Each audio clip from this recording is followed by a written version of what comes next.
में बाप के डांटने पर 13 साला बच्चे ने खुदकुशी कर ली। वालिद का कहना है कि घर से बाहर खेलने पर बच्चे को डांटा था। लड़के ने छत पर जाकर खुद को फंदा लगा लिया। मुतवफ़ी अहमद 7वीं जमात का तालिब था। वालिदैन का इकलौता बेटा था और 2 बहनों में बड़ा भाई भी था। इस पूरी सूरत-ए-हाल पर, इस अफसोसनाक वाक़ये पर बात करेंगे। मुफ्ती हनीफ कुरैशी साहब ने हमें ज्वाइन किया। मुफ्ती साहब बहुत शुक्रिया, बोल न्यूज़ के लिए आपने वक्त निकाला। इंतहाई अफसोसनाक ये वाक़या पेश आया। मुफ्ती साहब क्या कहिएगा वालिद के रवैये पर और फिर बच्चे ने जो कदम उठाया?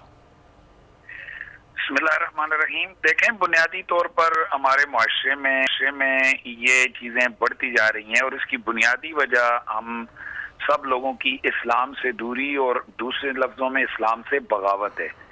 हम इस किस्म की फिल्में, ड्रामे हमारे मुआशरे में आम हैं कि जिसमें ये दिखाया जाता है बाकायदा तौर पर कि अगर कहीं गो के वो तो एक फिल्म या ड्रामे की स्टोरी होती है कि जी अगर किसी बच्चे को माँ ने डांटा तो खुदकुशी कर रहा है, तो ये चीज़ तहत शऊर में बच्चों के बैठ जाती है कि भाई अगर कहीं परेशान हो तो अपनी जान छुड़ाने के लिए या खुद को पुरसुकून करने के लिए आपने खुदकुशी कर लेनी है। हालांकि अगर हम मजहबी हवाले से अपने बच्चों की तरबियत करें तो यकीनन इन चीज़ों से बचा जा सकता है। अल्लाह ताला कुरान मजीद कुरान रशीद में वाज़ेह तौर पर इरशाद फरमाते हैं कि वला तुल्कू बिअयदीकुम इला तहलुका, कि खुदकुशी ना करो, अपने आप को हलाकत में मत डालो। यही वजह है कि इंसानी जान की हिफाजत फर्ज करार दी गई है इस्लाम में।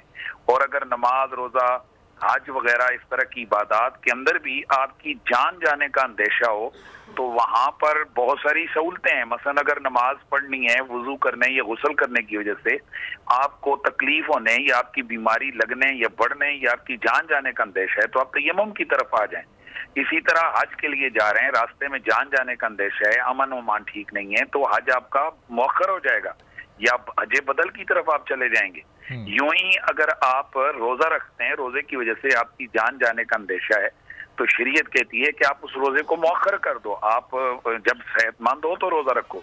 तो जब इबादत इस्लामिया जिनकी बहुत बड़ी अहमियत है वो इंसानी जान के मुकाबले में उनमें बड़ा रिलैक्स दिया गया है, हत्ता कि उनकी माफियां तक मौजूद हैं, तो फिर अब आप समझ सकते हैं कि इंसानी जान को हम किस तरह से ज़ाया कर सकते हैं। यही वजह है कि किसी सूरत में भी कोई मुसलमान अपनी जान नहीं लेता है। और मैं आपको ये भी बताता चलूं कि आपने ये माशरे में चेक किया होगा कि ये खुदकुशी के जो रुझानात हैं इनकी बुनियाद जो है ये नाउम्मीदी है, मायूसी, नाउम्मीदी और नाजायज किस्म की ख्वाहिश है।